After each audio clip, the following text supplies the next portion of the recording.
Rev it up and welcome to Cars Yeah, show number 2539. Be prepared to be inspired. This is Cars Yeah, where you'll enjoy interviews with inspiring automotive enthusiasts. I'm founder Mark Green, and I've handed the keys to this car over to Ginger Baker Rust, who's a lifelong enthusiast. Ginger's here to provide you with a fuel injection of automotive inspiration. So get in, sit down, and buckle up and get ready for a fun ride here on Cars Yeah. Hello, inspiring automotive enthusiasts, and welcome to Cars Yeah. Today, we are coming to you from the beautiful city of La Jolla, California, with a real car dude whose name is Chris Peterson. Hello, Chris, and welcome to Cars Yeah. Do you have it in gear, and are you ready to release the clutch? I do, Ginger. Good morning. Hi, nice to chat. This is exciting. And yes, releasing the clutch is my favorite. I'm a save the manuals type, so I like only appreciate manual gearbox cars, really. I'm not a snob about it, but yeah, if you don't drive a stick, then you're not my friend. Oh, gosh, I wish they, I'll tell you, you don't have to worry about people stealing cars anymore when they actually have a stick, right? Right, yeah, that is the anti-theft device of our generation. It's kind of funny actually, like nobody knows how anymore. So, I mean, actually now with the market and everything changing, that's the biggest thing you look for. And, manual gearbox cars are like twice as expensive as everything else, which bothers me because now I can't afford them. But it's the way it should be. I Right? know. I totally get it. I'm one of those, like, I'm still like looking for the gear shift, and the car that I have now has the buttons, and I hit the wrong button every single time. And it's like, man, I miss having a gear shift there. Just It's a little more exciting. yeah. But Well, yeah, you feel like like you have even more race control of cars the now. car. Yeah. Yeah, and race cars don't even have them, so you can't really say anything about that. I mean, I'm a race car fan, so I look at these cars today and they're like computers. Oh, And absolutely. I'm a total race car fan. I'm a total racer, but yet I drive a Palisade, but it does have sports mode. So, oh, well, that's God, is it always in sports mode though? Like you always hit the button first. That's the first thing you do. I have to pretend.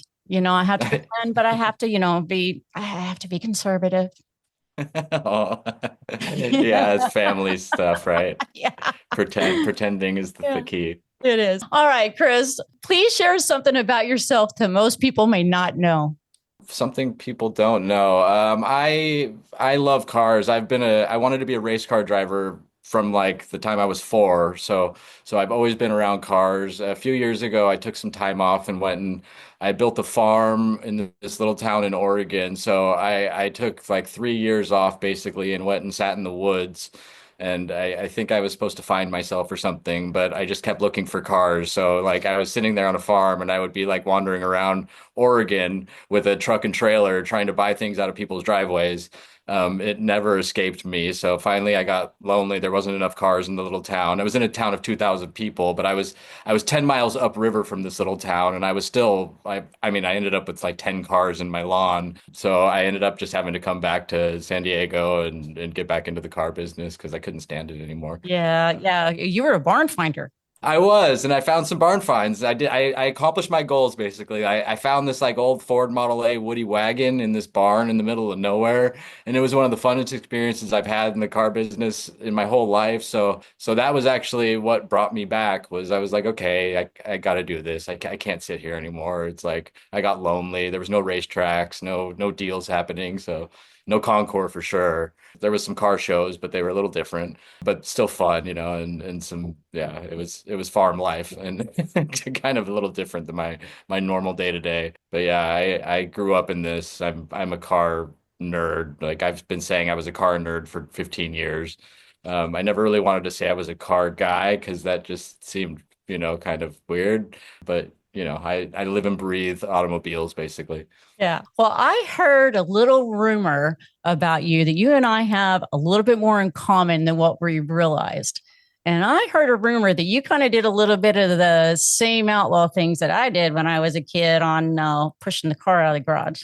Yeah, I had this method where I would not push the car out of the garage. I would drive the cars like exactly 100 or 1,000 miles when my family left. So I would drive around the neighborhood as many times around the street as possible to click over to exactly 100 miles or 1,000 miles so that only one number on the odometer would change and nobody would know. That was my method and it worked. I never got caught ever, and I'm saying it now, and nobody's going to care at this point because I'm old. But I did it, and I got to drive some really cool cars. Luckily I grew up kind of around Symbolic Motor Car Company, which in the 90s and 2000s was a huge vintage car dealer. So I got to play with some amazing machines. I was really fortunate and lucky, and I learned a lot from it was really my uncle and my stepfather, who were big car dealers, and I just kind of absorbed everything, and I was pretty happy. As soon as high school was out, I was like, I'm going into the car business. I'm like, nothing was stopping me really. Like I planned it, I picked it. I'm here for a reason. So it's been a long journey. It's like 25 years now. So. It's funny you said that. I can say that now that I'm an adult. Like, we're not going to get in trouble. Mine was a little different. We had a grandfather clock that rang really, really loud on the hour.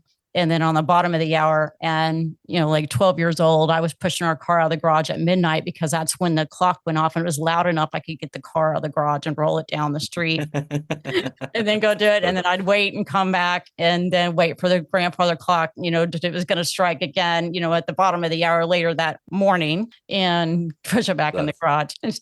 That's funny. That's good. That works. I would have never thought about that, but that's perfect. I mean, you got to use whatever you got ahead of you, in front of you. Yeah. I wouldn't take them out while they were home because that was just too dangerous. So you were a little more brave than I was. I would wait till they left on a trip, and then I'd plan it. And the cleaning was the worst. You got to make sure everything is like so clean and exactly like it was, and leave marks on the garage so that where the car was parked. Exactly.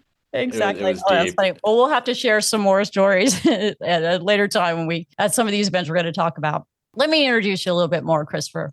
Christopher Peterson has been passionate about cars for as long as he can remember, probably even longer.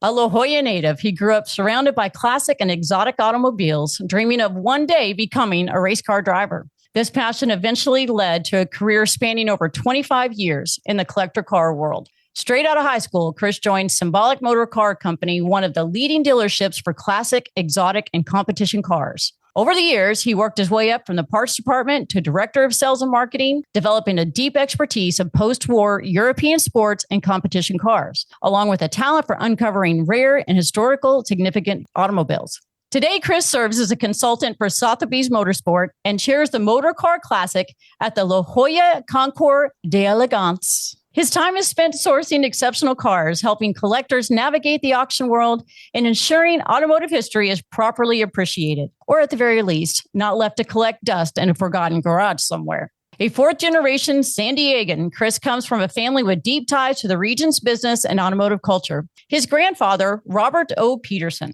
founded Jack in the Box, one of my favorite places, and pioneered the modern drive-thru restaurant. When he's not hunting for automotive treasures, Chris enjoys cooking, sailing, and occasionally restoring cars that he swears he'll finish one day. So let's take a little stroll to learn more about Chris and the upcoming La Jolla Concours event. Now, Chris, I'm new to the Concours community, so I was a little nervous about doing this interview. As a lot of my followers that have known me for a very long time are probably new to this community as well. Could you please describe what a Concours event is to help us who may be unfamiliar about them, and why should we attend? My experience with Concours goes way back. I mean, I remember being a little kid and watching truckloads of cars get loaded up to go to Pebble Beach. And this was like one of my first big memories was I think it was like 20 cars going onto the semi truck at our little dealership in Encinitas here in San Diego. And I remember the mechanics like crazily working on these cars for days before. And I think that they were like putting things together with bubble gum at some points, just trying to get them ready so that they looked good. But really a Concours is just it's a car show that's really, it's a judged event, and it's to showcase the historical significance of these cars, and hopefully the cars are proper and well put together, and it's really people's passions that you can see in these cars that are on the field. And my first experiences were with Pebble Beach, which is the major Concours up in Monterey area.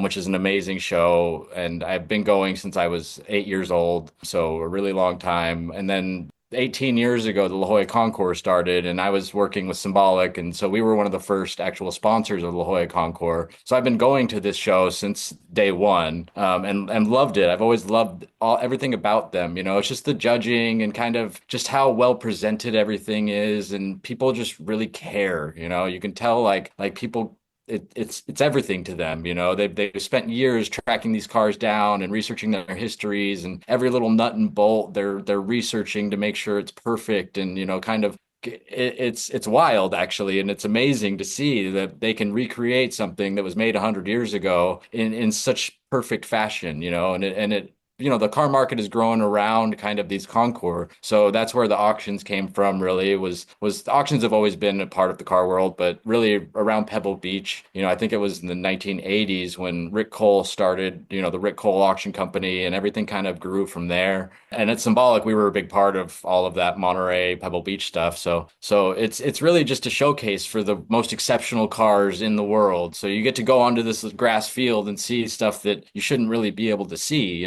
So it's a great experience. It's good for kids. I loved it as a kid. It's good for families. It's a neat part of the world that most people don't even know exists. Like if it's hard to really fathom that these machines that are from all over the world are all gathered onto this little golf course, and these very wealthy, most of the time, people are spending a majority of their time dealing with restoring and preserving these things. So it's a group of people that you wouldn't really get together, and a group of cars that you would never really see together and judged against each other, which is fun because somebody's always got to win. It's a neat gathering of the greatest things of the car world, and I appreciate that. So it makes it fun for me, and I think a lot of people really enjoy Concours today. Well, it's interesting. I grew up around car shows and, had friends that are collectors. I've had clients that are huge collectors of all kinds of different cars. And, Concours was a little unfamiliar to me, even though I'm around cars and racing and pretty much all my life. But in car shows, but I always felt like, or, as I started learning more about Concours, I was like, okay, well, this basically is just the same thing. It's a wonderful car show. It's about families, about community. It's about the people, that have passion for the same things that you do, but it's really about the people. And I think some of us would look at the Concours d'Elegance, right, as maybe something that we couldn't, as everyday people couldn't be, it wasn't relatable, right? Or, so tell me, from what you've described, it actually is just what we all know. It's just a different type of car show. It's just a different way to relate to nostalgia and to cars and to history. Yeah, it really is. And cars have really shaped our lives. Cars, our cities look like they do because of cars. They're a bigger part of our lives than everybody thinks. And you see everybody's got their commuter car and their driver and whatever. And some people, the daily driving enthusiasts, right, that drive their car show cars every day to work, and they come back and spend all their money on them. Concours is the same thing. It is just a little bit fancier of a word to put on a car show, but it brings the best of all of the car world, not the best, but the most historically significant cars, things that have really shaped what we see today, so it's hard to explain, but the cars of the past shape what we're driving today. So these beautiful like Art Deco machines that you're going to see on the field at the La Jolla Concours, our poster cars, they're spectacular, and you see little bits and pieces of them in everything in all parts of the world and design, and there's some real big artists that have been involved throughout history that have really gotten into cars and painted cars, and so it's really just a wide ranging love. Everybody has a different love for cars. So yeah, every little town you go to has a car show. Every place you go kind of has their own version of a concours. It's just a little bit of a fancier kind of, some people get dressed up and have their fun with that part of it, but it's all the same. It's all just passion, and cars create passion, and they're fun. Something useful that's useful art. And I think that really matters. You can't drive a painting, so like some of these things are basically like pieces of art that you're never going to see again, but you can drive it there, which I love. And I Yes. love the people that take these pieces of art on the track still with like these vintage races and everything. So there's so many different parts to it, but really the concours is where they all come together and get to be on a pretty field, and it's a lot of care taken to present everything nicely. Well, I've been to a lot of car shows, and like I said, I've been around cars and racing just about all my life. And I think something, I'd like to ask you about is one of the things that I talk a lot about is what do we do to get the younger generations to understand how important these events are and how important these cars are, how important history is, how it shaped us, why they should continue having interest and supporting the community and being a part of the community, but also to help create the future art, as you call it. What's your take on that? We're in a weird time right now with AI and kind of all the technology that's running at us, and cars still have like an analog, very visceral experience. Driving a classic car is different than driving a modern car. There's no comparison. Just you feel everything. It's a lot less safe.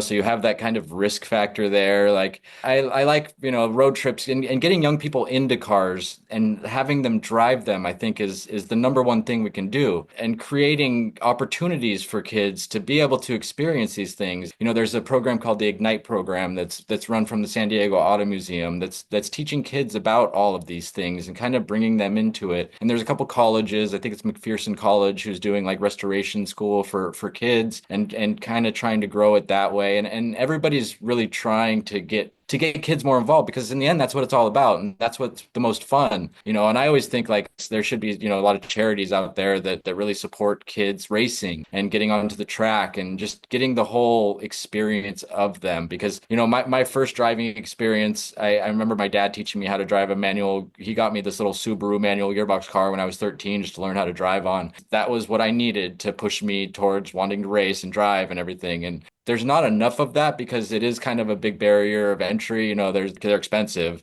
So I think with schools and doing auto shop classes and things like that is big, and just really getting kids to come join you and bringing the kids along to these events. That's huge. And we take it as our own personal social events, but really it's about the kids, and it should be more, I think. I completely agree with you. I always say, take a friend, take a kid, take someone with you that's never been to an event and let them experience not only the cars, but the community, because the community is really, even though the cars are the show, the community and the energy and the things that go on are so much more important. Yeah, they are. The community, it's all about the people in the end, and you meet some amazing people, and you get people from all over the world, and across the world people are into cars. Every country you go to, there's a car scene, and they're wildly different. You go to Japan and it looks nothing like here, there's all these lowriders that are just incredible. They look like cartoons.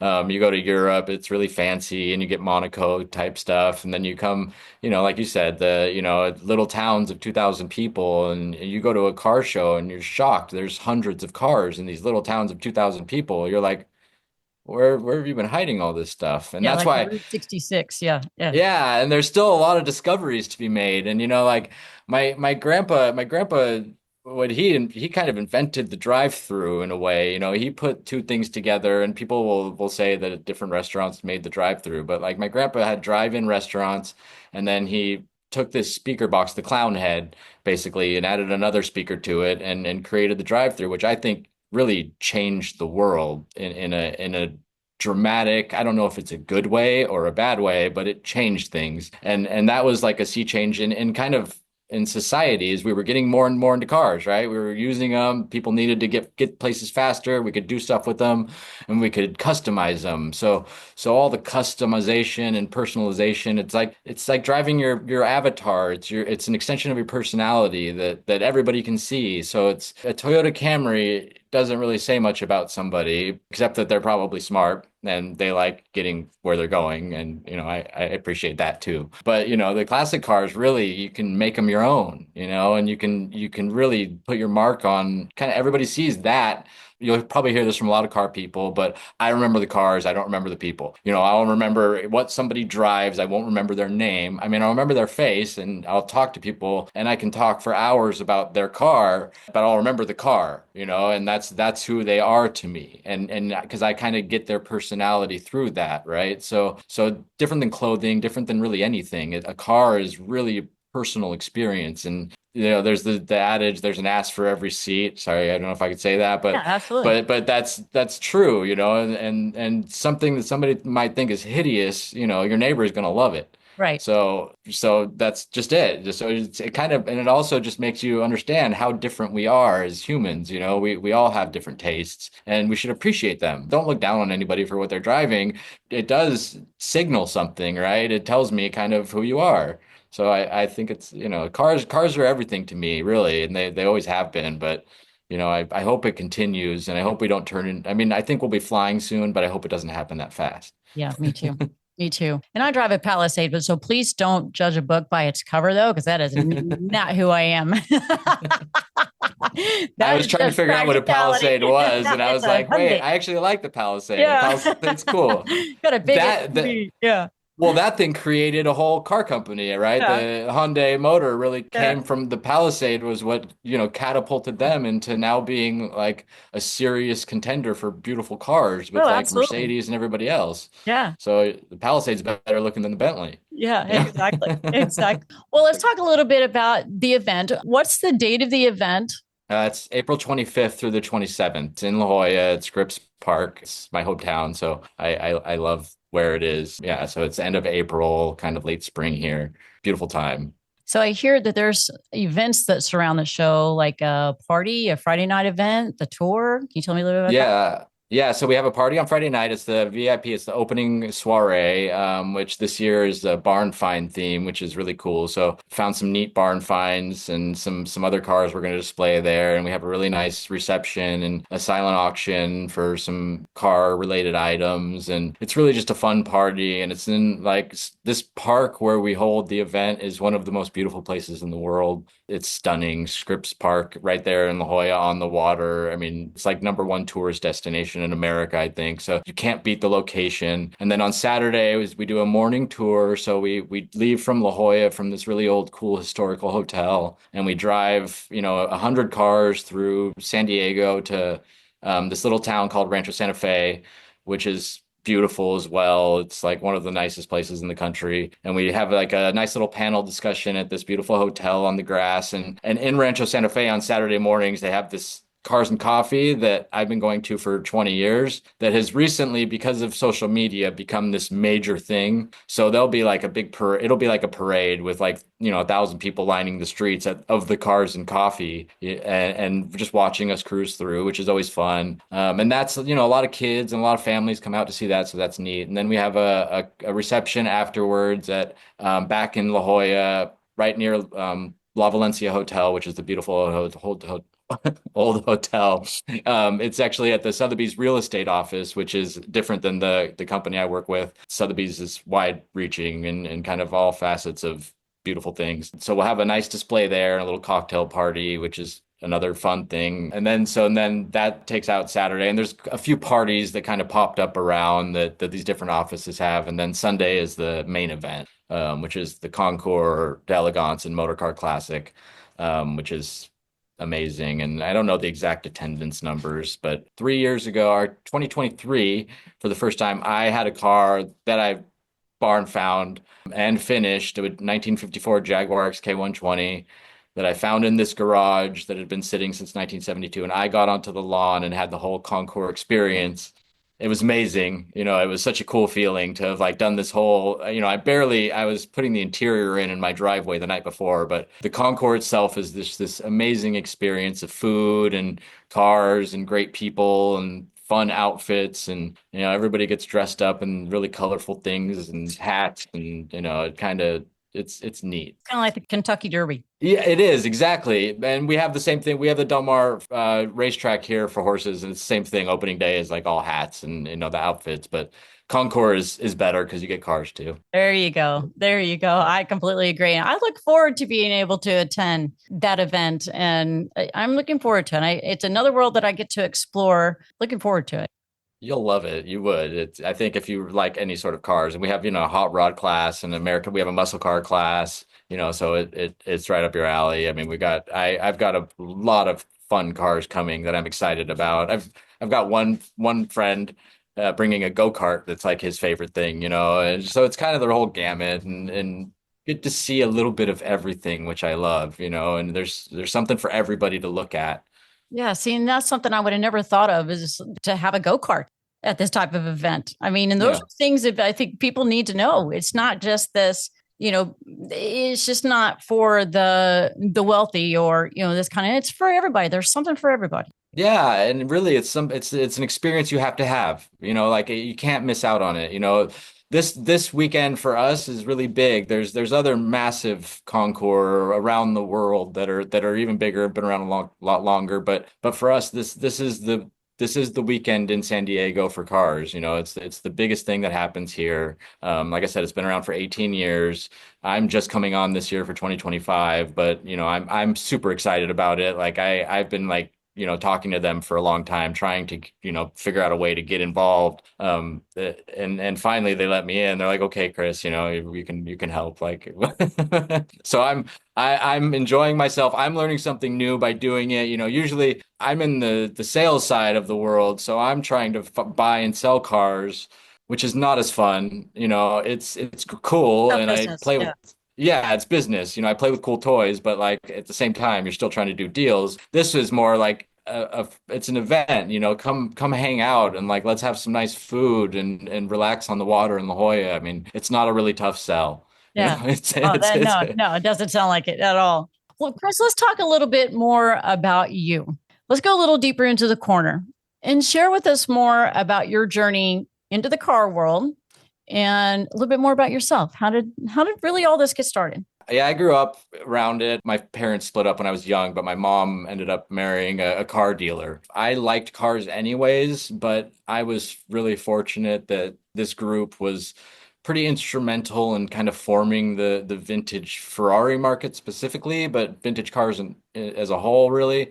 They were big in the world. And so I got to play with Le Mans winning GT40s and the Alfa Romeo BAT cars and some spectacular things that I didn't really understand at the time.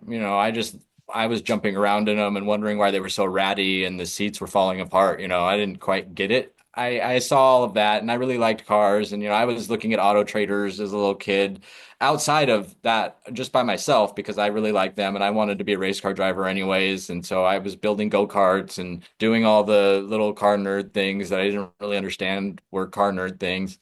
And then, so I had kind of had a choice, go to college in La Jolla or go work at the car dealership. And I remember I was sitting there, if it was 4th of July, year 1999, and my friends were all partying, and I remember deciding like that night, and everybody was just a mess, and I was a little crazy, and I'm like, I'm gonna go to work. I'm like, okay, I figured it out. So I started at Symbolic, and then I worked in the parts department for a little while, and then I moved over pretty quickly into advertising and marketing because I was good with computers. So I started making all the ads for Symbolic, and that was always fun to me. And I never really thought of myself as a salesperson, but I think I just kind of absorbed so much of what they were doing that it was kind of a natural progression. But I really love European sports cars. I like little fun things. I was a big fan of speed back then. I've kind of grown out of that a little bit. Like I love racetracks now, but I don't like going fast on the street. It's more fun to drive a slow car fast than a fast car slow, right? That's the best thing I've ever heard and the most truth. So I right now I have a few old trucks that I've been restoring for a couple of years now. That's where you get that part for my bio. But so I have a 1964 Chevy panel 4x4, like it was an old military truck that I found in a field 2019 that I've been restoring since then, and actually was supposed to pick it up today. So that's cool. Well, it's crazy. It looks like, A-Team. It's wild. It's scary. It's got like 40-inch military, tires on it, and Yeah. but it's all original.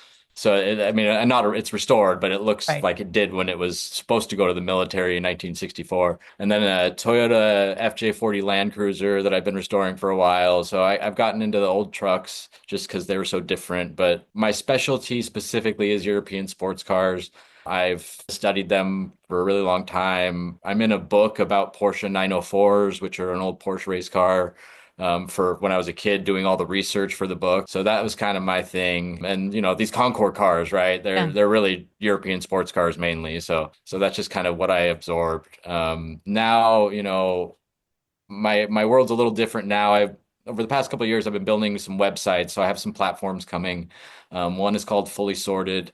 That's based around services for collector cars, like we were talking about, ways to get kids in and kind of try to bring people into it. So my idea is to try to bring freelancers into the car world because one of the problems is nobody can find anybody to work on their stuff today. Right. Exactly. It's a huge problem. And you're saying like that's how we forward it is we got to have to keep these things going and on the road somehow. So I'm focused on that a little bit, and I work with Sotheby's Motorsport, just consigning cars really. So I find cars. That's what I do. I hunt cars. I like to say I'm a treasure finder, not a treasure hunter. Oh, there you go. Yeah, because they're everywhere. All you have to do is look. It's not like going to the bottom of the ocean or anything. But and then the Concours is my new love. Working with this team has been amazing. Everybody involved is amazing and passionate, and they've been putting together a great show for many years now. So I'm proud of everything that I see, and I'm proud to be a part of the La Jolla Concours. I think it's a fantastic organization, and like I said, some great people, and it's fun. It's not selling, it's playing. It's what it should be. It's like a big giant sandbox, from our childhood where we take all our toys and we go show them off, and then we go home. There you go. And when you love what you're doing, you're not working. Yeah, but yeah, exactly. So this feels like not work. Like this talking to you is fantastic, right? Like I get excited and kind of Yeah, me giggly, too. and yeah, it's cool. You can't really beat this. I mean, it's Monday and we're sitting here doing this. And talking about cars, right? Yeah. Yeah. Well, Chris, throughout your life, I know that there have been people who've been really great inspirations. Would you share with us a key mentor who helped you to be successful? And who's been the most influential person in your life?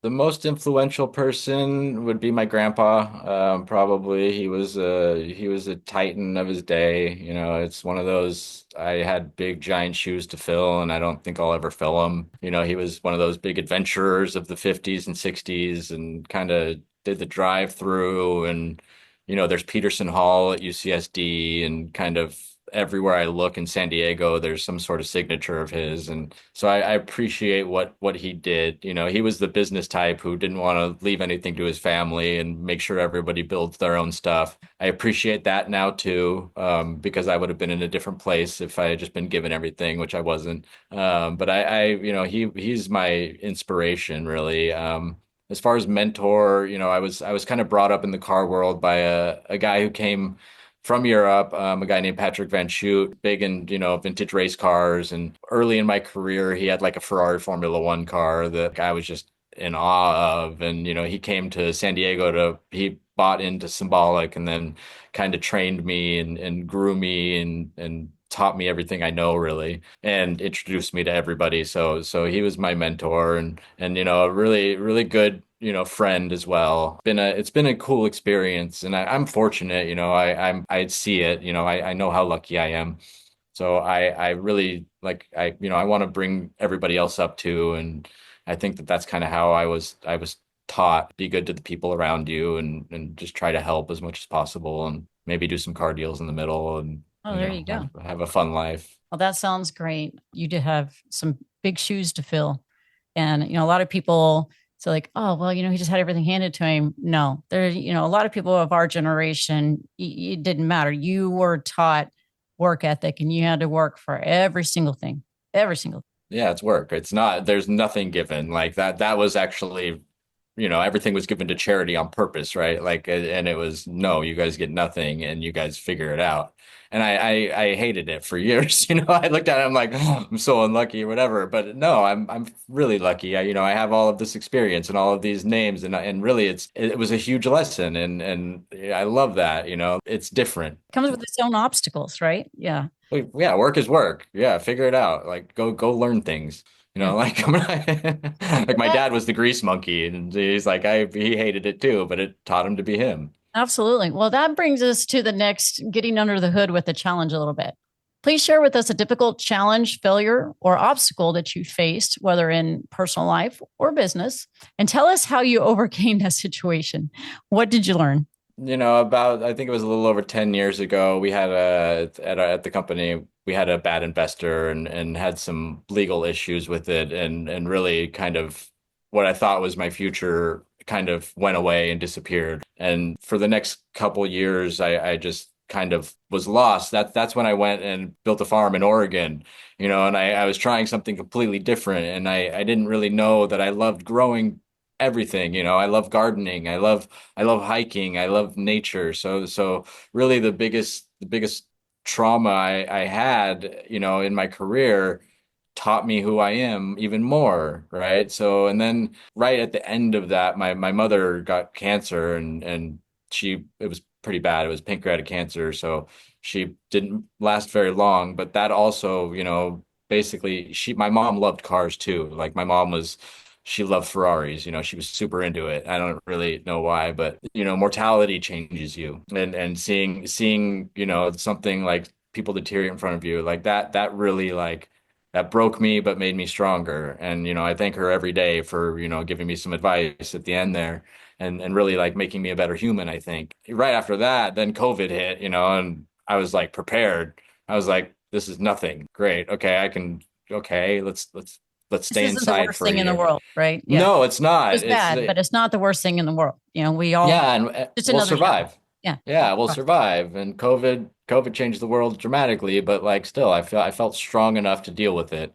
And I'm grateful for that, So I think she's looking down and, kind of helping push me along and give me, she would be so proud that I'm involved in the La Jolla Concours. She would be running around screaming and telling everybody. So I'm thankful for, the lessons she taught me. Even she wasn't a very good teacher, but she inadvertently taught me some good stuff, and I'm tearing up a little bit thinking about it. But yeah, that's definitely that was a crazy few years before COVID. So I'm good.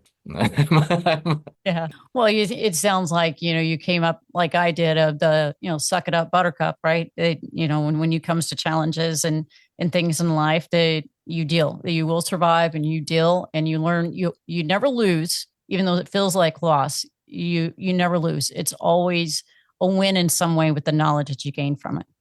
Yeah, and we're like a soup of our experiences, Yeah. basically, like so like it's just adding a little more salt in there, and hopefully it doesn't get too salty, and you can still eat it, and I think that pretty much you can, and nothing ever gets too bad. I mean, even the world right now is looking a little crazy, but like yeah, like okay, like we'll get through it. I just wonder what it's going to look like. Like, I'm bummed out about like all the, I had somebody in Europe not buy something from me a couple of weeks ago. He said he didn't want to send anybody to the United States. And I was like, oh, okay. Oh, okay. Okay. But yeah, we'll be okay, I think. Yeah, we'll be okay. Please share with us what you would still like to accomplish in this next chapter of life. I'm still trying to make a family. That's a big thing for me. I'm getting up there in age. I'm 43 now, which is scary to say, but I don't have any kids. I do have a wonderful partner, so that's a goal for me. I've always said I want an island. I don't know if I'll ever get there, but I'd like to have some sort of place on an island. I'm a beach kid growing up in San Diego. It's weird. We're allergic to cold. Uh, Um, I'm a Southern. I grew up in the Midwest, and I don't miss it. I am definitely allergic to it. Yeah, anything under 73 degrees is cold. I'm like, I want to be 73 and sunny all the time, please. And I think it's be better for humanity if everybody just like got away from the really cold places because it'd save a lot of energy.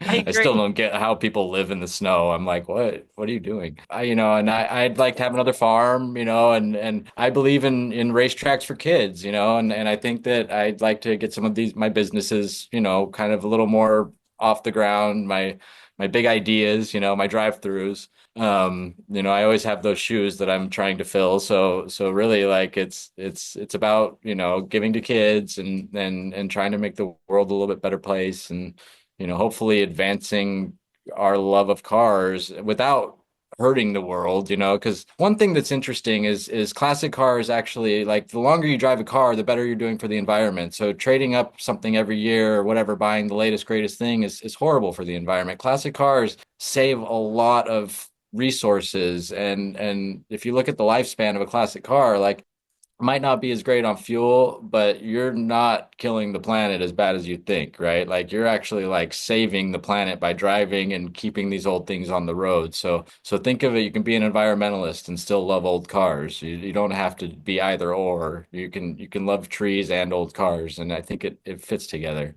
I couldn't agree with you more. Save for everybody here in the back. Yes. Well, we play a little game on here called car psychology, and we're going to get into your head just a little bit. If you were a car, what would you be? And more importantly, why? Now, this isn't what you want to be, but instead how you perceive yourself manifested as a vehicle. Oh wow. That's a I had a tough fun one. one with that one. Yeah, that is good. Oh. Hmm. I love adventure, right? So I would probably be like an amphicar or something, like the car that can like also be a boat. Like, I do dream of sailing around the world, so like I don't think I could do that if I didn't have a boat attached to my feet. So yeah, the little amphicar, which was a very low production car boat thing that they made in the 50s, 60s. I don't even know exactly what year it is. I'm making myself look dumb a little bit, but No, you're not yeah, at all. that's a weird one. I'm I love weird, it. so yeah. Yeah. Mine was a DeLorean. Oh, that too. Yeah, that's a Well, good one. well, speaking of the ultimate drive, so I am writing a blank check for this ultimate drive with no limitations. And again, have fun with this. If I could wave a magic wand and arrange for you to go on the ultimate drive, what vehicle would you be in and whom would it be with? What vehicle would it be in? I mean, can you just, if the blank check for the ultimate drive, I have a very specific car that's my favorite car of all time because I was involved with it. It's a 1957 Ferrari Testarossa, chassis number 0714 TR that I just love. I think it's the most beautiful thing ever made. Not really practical for doing the drive that I want to do. I would want to drive from somewhere up in the north, like Norway, some Sweden, somewhere like that, all the way to the bottom of Africa. I think that would be epic. And yeah, I think that you would see everything you need to see, and then you could go sleep. That would be bucket list. And then I would I would take my partner because she's awesome. She's a fun one. She's not the best passenger sometimes because she gets car sick, but other than that, I think we could do it. Probably need the blank check would be really useful because that would be really expensive. Well, that's funny you say that. So who would be driving? Because if she gets car sick, who would be I driving? would have to be I mean, well, she can't drive a stick, so Oh, that's my there you go. bonus. Yeah, right. Like I haven't that needs to be taught still. But yeah, no, we would get some Dramamine for that one. There you go. That would be worth it, I think. That would be cool. Well, you talked a little bit about others and giving back and kind of what you wanted to do, but what are some of the ways that you've helped others or given back? And this could be in your life or career field. I try to be really helpful with everything. I we started this year. We started like a for the first actual couple months, and it's kind of fallen off, but we start picking up trash. We go on I go on walks pretty much every day. So we started actually picking up trash on our walks. And so we take like our little trash picker upper things in our bags and we try to clean up as much as we can. And we've been doing that all over San Diego. So I think that's fun. Talking about kids, I try to my friends' kids, I try to always bring them around all the car events and get them involved and let them play with things and try to get them excited about them and give them little toys and anything to like push them towards being a race car driver. Because I wasn't really groomed to be a race car driver, so I want to like make a bunch of race car drivers. Oh, there you Um, go. so I really try to push that, and it's kind of funny, and people get annoyed with me a little bit. But so we go to the go-kart track with these kids and try to do little events, and I think that beautification and cleaning up the world, I think, is my biggest thing, and I love the environment, nature, and the ocean, right? So cleaning up the ocean, just pretty much cleaning up the trash that everybody else leaves because nobody seems to want to do it. Yeah, nobody seems to care anymore. So you mentioned a little bit about your involvement with a book. Can you please share a great book that you've read or an article or something that you've watched that you believe others could learn from? Oh yeah, books. I was told early on that I read too much. I love reading. I'm a nerd all the way around. So I mean, what's changed my life? I read Machiavelli, The Prince, when I was Oh, really young. And that was a big one. that was interesting. I don't know if I'd really recommend that. It was kind of scary. There was a trilogy, James Clavell, which was recently made into a TV series, Shogun. But there was another one of the books in the series was Gaijin, and it was about this Caucasian who was in Japan in the samurai times, and so I think Gaijin is my favorite book of all time. It hasn't really gotten as much love as Shogun, but it's part of that whole series that's a TV series now. But yeah, I love reading. I mean, all of it.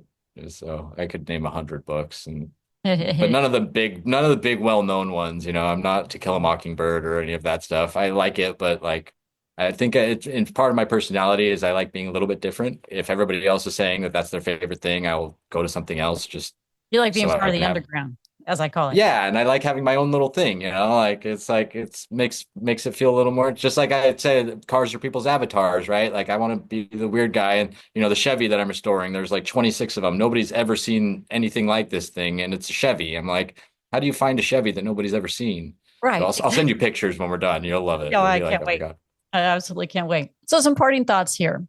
Please give our listeners a final parting words of wisdom and advice about life or business. Do you have a favorite quote or mantra that has meaning to you?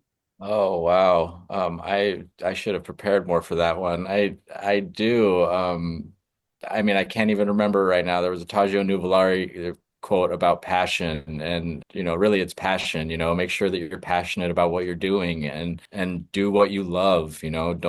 Don't waste any time going for it. Just if you find something you love, figure out a way to make a life doing that. Whether it's anything in that world, just do it, and inject yourself into that. And I think that that's so important. People get stuck in these jobs and doing things that Trying to they don't, survive. Yeah. there's nothing there, and that's not a life. And I don't think any of us deserve that. I think, everybody should be able to make a living doing something that they love or something that's associated with a part of life that they enjoy, and what if we all did what we were best at? Wow. And I've thought that a lot, like it would be a different world, we wouldn't have cancer, we wouldn't have all these things because, capitalism's good, but it's bad, right? Like it changes what we do. So, and I hope that AI and everything can kind of push us a little bit towards that. Maybe it's a bad way, but having the time and energy to pursue our dreams, right? And people are way smarter than they give themselves credit for. So don't think down on yourself. Just go do it. You have extra time every day, no matter what. Don't go to the bar, go work on your project, right? Like I think that's important. Like do what you love. Absolutely. Yeah. I couldn't agree more. Couldn't agree more. Finally, tell us the best way that our listeners can learn more about you and your business, like your website, social media, LinkedIn, any means of how you'd like the public to be able to contact you. My Instagram is c.r.peterson. My website I'm building out is called fullysorted.com. And that's an automotive services hub for collector cars, basically. I also have another one coming called collectorcarlist.com. And then my day job is Sotheby's Motorsport, which is an awesome organization and group. And, if you are looking to sell cars, we're the best. You can't really beat us. We're really fun and nice like me, all of us. I promise. Oh, And then La Jolla Concours. Go to La Jolla Concours. Go check it out. Please come visit and come to La Jolla. It's my favorite place in the world, and I hope you like it too. yeah. Ask for Chris. Yeah, ask for Chris. Yeah, exactly. I'll help you. I'm helpful. Well, listeners, you can find links to everything that we've talked about here today at carsyeah.com on the Chris Peterson link on the notes page. Chris, I want to thank you for being so generous with your time and sharing your experiences with our listeners. And it's really cool to get to know you a little bit. And I look forward to talking to you more and building on this conversation. Thank you, Ginger. I appreciate it. You're awesome. And looking forward to getting you to your first Concours for sure. You have to come now. Oh, I absolutely have to come now. Yeah, it's sold. Well, absolutely. On that note, until we talk again, I will see you down the road. Thank you, Ginger. Thank you so much for joining us here today on Cars Yeah. Drive on over to carsyeah.com to find today's guest show notes and inspiring automotive fun. Download your free copy of Filler Up. It's an ebook filled with gorgeous photos of fuel filler fun, including quotes from our inspiring automotive enthusiasts. While you're on the website, sign up for weekly blogs and a whole lot more. Download your copy today, and Ginger will see you next time here on Cars Yeah.